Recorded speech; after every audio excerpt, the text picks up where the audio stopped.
The social values of our society, which has manifested in perpetual warfare, corruption, oppressive laws, social stratification, irrelevant superstitions, environmental destruction, and a despotic, socially indifferent, profit-oriented ruling class, is fundamentally the result of a collective ignorance of two of the most basic insights humans can have about reality: the emergent and symbiotic aspects of natural law. The emergent nature of reality is that all systems, whether it is knowledge, society, technology, philosophy, or any other creation, will, when uninhibited, undergo fluid, perpetual change. What we consider commonplace today, such as modern communication and transportation, would have been unimaginable in ancient times. Likewise, the future will contain technologies, realizations, and social structures that we cannot even fathom in the present.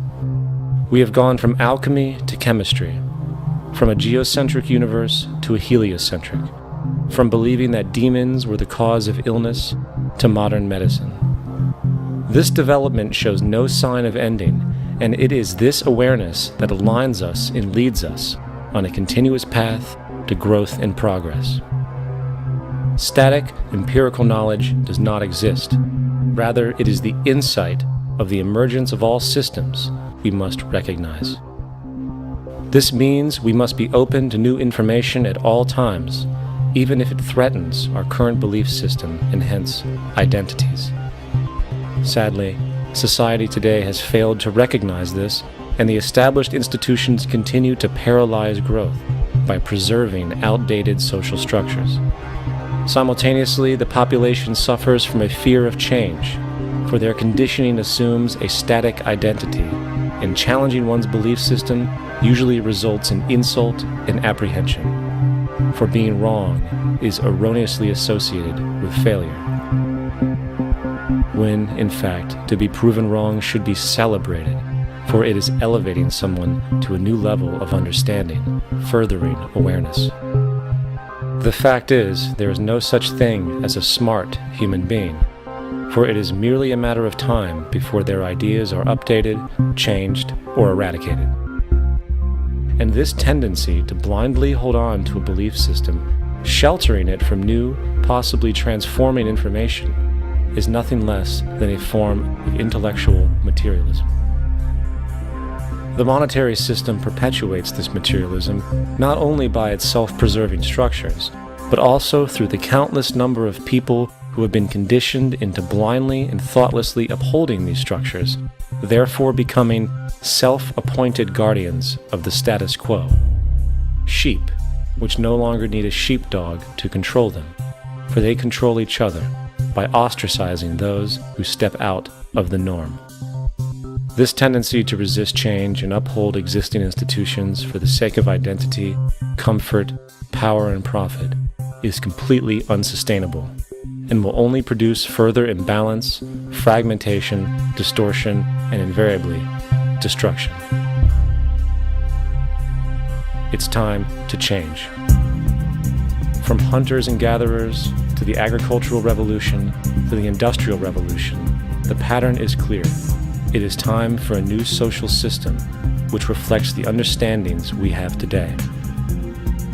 The monetary system is a product of a period of time where scarcity was a reality. Now, with the age of technology, it is no longer relevant to society. Gone with the aberrant behavior it manifests. Likewise, dominant worldviews, such as theistic religion, operate with the same social irrelevancy. Islam, Christianity, Judaism, Hinduism, and all of the others exist as barriers to personal and social growth, for each group perpetuates a closed worldview, and this finite understanding that they acknowledge is simply not possible in an emergent universe. Yet, religion has succeeded in shutting down the awareness of this emergence by instilling the psychological distortion of faith upon its followers, where logic and new information is rejected in favor of traditionalized, outdated beliefs. The concept of God is really a method of accounting for the nature of things. In the early days, people didn't know enough about how things formed, how nature worked, so they invented their own little stories. And they made God in their own image. A guy that gets angry. When people don't behave right, he creates floods and earthquakes. They say it's an act of God. A cursory glance at the suppressed history of religion reveals that even the foundational myths themselves are emergent culminations, developed through influence over time. For example, a cardinal doctrine of the Christian faith is the death and resurrection of Christ. This notion is so important that the Bible itself states, "And if Christ be not risen, then is our preaching vain, and your faith is also vain." Yet it is very difficult to take this account literally, for not only is there no primary source denoting this supernatural event in secular history, awareness of the enormous number of pre-Christian saviors who also died and were resurrected immediately puts the story in mythological territory by association. Early church figures such as Tertullian went to great lengths to break these associations, even claiming that the devil caused the similarities to occur, stating in the 2nd century, "The devil, whose business is to pervert the truth, mimics the exact circumstance of the divine sacraments. He baptizes his believers and promises forgiveness of sins. He celebrates the oblation of bread and brings in the symbol of the resurrection. Let us therefore acknowledge the craftiness of the devil, who copied certain things of those that be divine." What is truly sad, however, is that when we cease the idea that the stories from Christianity, Judaism, Islam, and all the others are literal history, and accept them for what they really are, which are purely allegorical expressions derived from many faiths, we see that all religions share a common thread, and it is this unifying imperative that needs to be recognized and appreciated. Religious belief has caused more fragmentation and conflict than any other ideology. Christianity alone has 34,000 different subgroups. The Bible is subject to interpretation. When you read it, you say, "I think Jesus meant this. I think Job meant that. Oh no, he meant this." So you have the Lutheran, the Seventh-day Adventist, the Catholic, and a church divided is no church at all. And a church divided is no church at all. And this point on division, which is a trademark of all theistic religions, brings us to our second failure of awareness, the false assumption of separation through the rejection of the symbiotic relationship of life. Apart from the understanding that all natural systems are emergent, where all notions of reality will be constantly developed, altered, and even eradicated, we must also understand that all systems are, in fact, invented fragments, merely for the sake of conversation. For there is no such thing as independence in nature. The whole of nature is a unified system of interdependent variables, each a cause and a reaction, existing only as a concentrated whole. You don't see the plug connected to the environment, so it looks like we're free, wandering around. Take the oxygen away, we all die immediately. Take plant life away, we die. And without the sun, all the plants die. So we are connected. We really must take into account the totality. This isn't just a human experience on this planet. This is a total experience. And we know we can't survive without plants and animals. We know we can't survive without the 4 elements, And so when are we going to really start taking that into account? That's what it is to be successful. Success depends on how well we relate to everything around us. I'm very aware of the fact that my grandson cannot possibly hope to inherit a sustainable, peaceful, stable, socially just world unless every child today growing up in Ethiopia, in Indonesia, in Bolivia, in Palestine, in Israel also has that same expectation. You got to take care of the whole community or you're going to have serious problems. And now we have to see that the whole world is the community and we must all take care of each other that way. And it's not just a community of human beings. It's a community of plants and animals and elements. And we really need to understand that. That's what's going to bring us joy, too, and pleasure. That's what's missing in our lives right now. We can call it spirituality, but the fact of the matter is, joy comes from that bliss of connectedness. That's our God spirit. That's that side of ourselves that really feels it. And you can feel it deep inside you. It's this amazing, wonderful feeling. And you know it when you get it. You don't get it from money. You get it from connection. Now, if that isn't a hazard to this country, how are we going to keep building nuclear weapons? You know what I mean? What's going to happen to the arms industry when we realize we're all one? It's going to fuck up the economy. The economy that's fake anyway. The economy that's fake anyway. The economy that's fake anyway. The economy that's fake anyway. The economy that's fake anyway. Which would be a real bummer. You can see why the government's cracking down on the idea of experiencing unconditional love.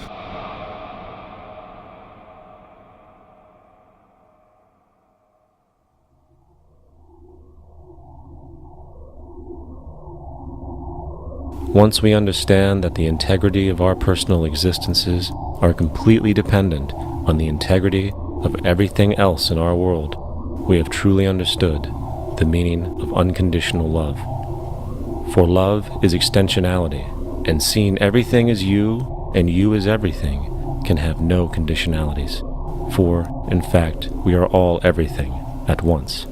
If it's true that we're all from the center of a star, every atom in each of us from the center of a star, then we're all the same thing. Even a Coke machine or a cigarette butt in the street in Buffalo is made out of atoms that came from a star. They've all been recycled thousands of times, as have you and I. And therefore, it's only me out there. So what is there to be afraid of? What is there that needs solace seeking? Nothing. There's nothing to be afraid of because it's all us. The trouble is we have been separated by being born and given a name and an identity and being individuated. We've been separated from the oneness, and that's what religion exploits, that people have this yearning to be part of the overall one again. So they exploit that. They call it God. They say he has rules. And I think it's cruel. I think you can do it absent religion.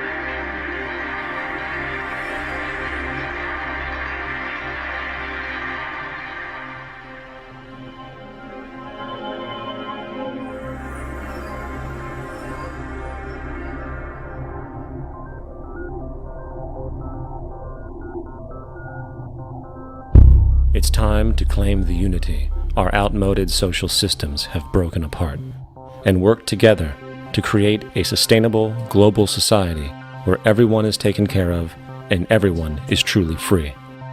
Your personal beliefs, whatever they may be, are meaningless when it comes to the necessities of life. Every human being is born naked, needing warmth, food, water, shelter. Everything else is auxiliary. Therefore, the most important issue at hand is the intelligent management of the Earth's resources. This can never be accomplished in a monetary system, for the pursuit of profit is the pursuit of self-interest, and therefore imbalance is inherent. Simultaneously, politicians are useless, for our true problems in life are technical, not political. Furthermore, ideologies that separate humanity, such as religion, need strong reflection in the community in regard to its value, purpose, and social relevancy. Hopefully, through time, religion will lose its materialism and basis in superstition and move into the useful field of philosophy. The fact is, society today is backwards, with politicians constantly talking about protection and security rather than creation, unity, and progress. The U.S. alone now spends about $500 billion annually on defense. That is enough to send every high school senior in America to a 4-year college. In the 1940s, the Manhattan Project produced the first true weapon of mass destruction. This program employed 130,000 people at an extreme financial cost. Imagine what our life would be like today if that group of scientists, instead of working on a way of killing people, worked on a way to create a self-sustaining, abundant world. Life today would be very, very different if that was their goal. Instead of weapons of mass destruction, it is time to unleash something much more powerful. Weapons of mass creation. Our true divinity is in our ability to create, and armed with the understanding of the symbiotic connections of life, while being guided by the emergent nature of reality, there is nothing we cannot do or accomplish. Of course, we face strong barriers in the form of established power structures that refuse to change. At the heart of these structures is the monetary system. As explained earlier, the fractional reserve policy is a form of slavery through debt, where it is literally impossible for society to be free. In turn, free market capitalism in the form of free trade uses debt to imprison the world and manipulate countries into subservience to a handful of large business and political powers. Apart from these obvious amoralities, the system itself is based on competition, which immediately destroys the possibility of large-scale collaborations for the common good, hence paralyzing any attempt at true global sustainability. These financial and corporate structures are now obsolete, and they must be outgrown. Of course, we cannot be naive enough to think that the business and financial elite are going to subscribe to this idea, for they will lose power and control. Therefore, peaceful yet highly strategic action must be taken. The most powerful course of action is simple. We have to alter our behavior to force the power structure to the will of the people. We must stop supporting the system. The only way the establishment will change is by our refusal to participate, while continuously acknowledging its endless flaws and corruptions. They're not going to give up the monetary system because of our designs of what we recommend. The system has to fail, and people have to lose confidence in their elected leaders. That will be a major turning point if the Venus Project is offered as a possible alternative. If not, I fear the consequences. The trends now indicate that our country is going bankrupt. The probability is our country will move toward a military dictatorship to prevent riots and complete social breakdown. Once the U.S. breaks down, all the other cultures will undergo similar things. As of now, the world financial system is on the brink of collapse due to its own shortcomings. The Comptroller of Currency stated in 2003 that the interest on the U.S. national debt will not be affordable in less than 10 years. This theoretically means total bankruptcy for the U.S. economy, and its implications for the world are immense. In turn, the fractional reserve-based monetary system is reaching its theoretical limits of expansion, and the banking failures you are seeing are just the beginning. This is why inflation is skyrocketing, all debt is at record levels, and the government and Fed are hemorrhaging new money to bail out the corrupt system. For the only way to keep the banks going is by making more money. The only way to make more money is to create more debt and inflation. It is simply a matter of time before the tables turn, and there is no one willing to take new loans, while defaults grow, as people are unable to afford their current loans. Then the expansion of money will stop, and contraction will begin on a scale never before seen, ending a century-long pyramid scheme. This has already begun. Therefore, we need to expose this financial failure for what it is, using this weakness to our advantage. Here are some suggestions. Expose the banking fraud. Citibank, JP Morgan Chase, and Bank of America are the most powerful controllers within the corrupt Federal Reserve System. It's time to boycott these institutions. If you have a bank account or a credit card with any of them, move your money to another bank. If you have a mortgage, refinance with another bank. If you own their stock, sell it. If you work for them, quit. This gesture will express contempt for the true powers behind the private banking cartel known as the Federal Reserve, and create awareness about the fraud of the banking system itself. 2. Turn off the TV news. Visit the emerging independent news agencies on the internet for your information. CNN, NBC, ABC, Fox, and all the others present all news pre-filtered to maintain the status quo. With 4 corporations owning all major media outlets, objective information is impossible. This is the true beauty of the internet, and the establishment has been losing control because of this free flow of information. We must protect the internet at all times, as it is truly our savior right now. 3. Don't ever allow yourself, your family, or anyone you know to ever join the military. This is an obsolete institution now used exclusively for maintaining an establishment that is no longer relevant. U.S. soldiers in Iraq work for U.S. corporations, not the people. Propaganda forces us to believe that war is natural and the military is an honorable institution. Well, if war is natural, why are there 18 suicides every single day by American veterans who have post-traumatic stress disorder? If our military men and women are so honored, why is it that 25% of the American homeless population are veterans? 4.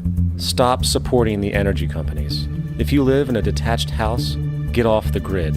Investigate every means of making your home self-sustainable with clean energy.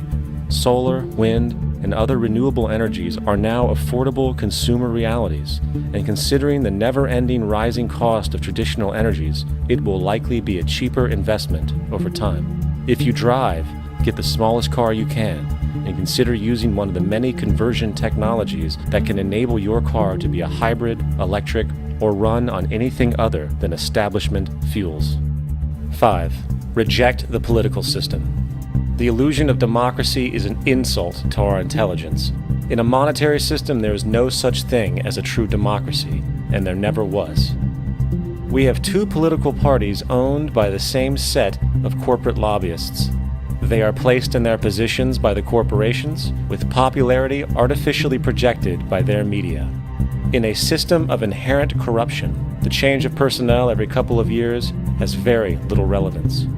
Instead of pretending that the political game has any true meaning, focus your energy on how to transcend this failed system.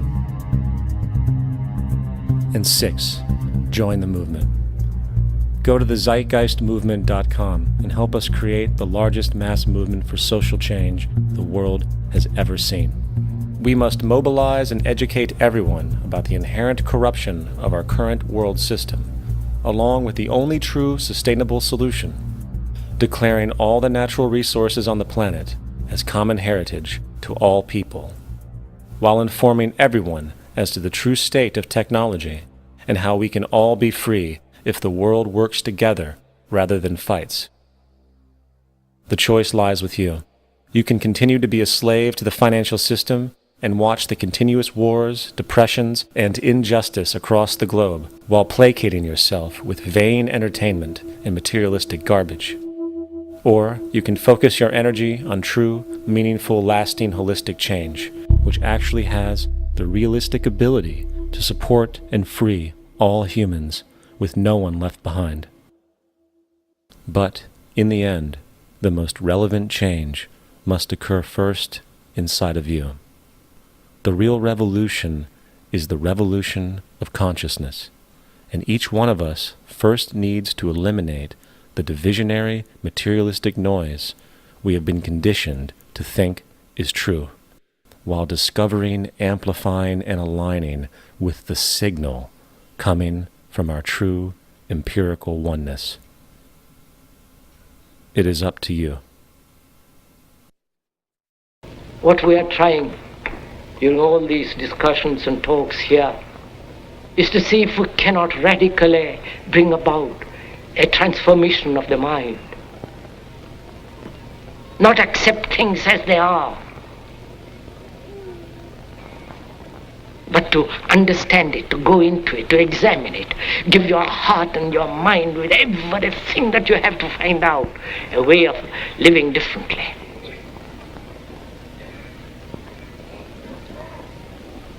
But that depends on you and not somebody else.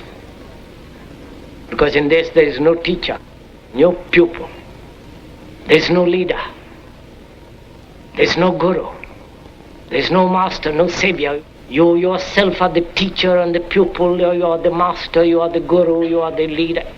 You are everything. And to understand is to transform what is.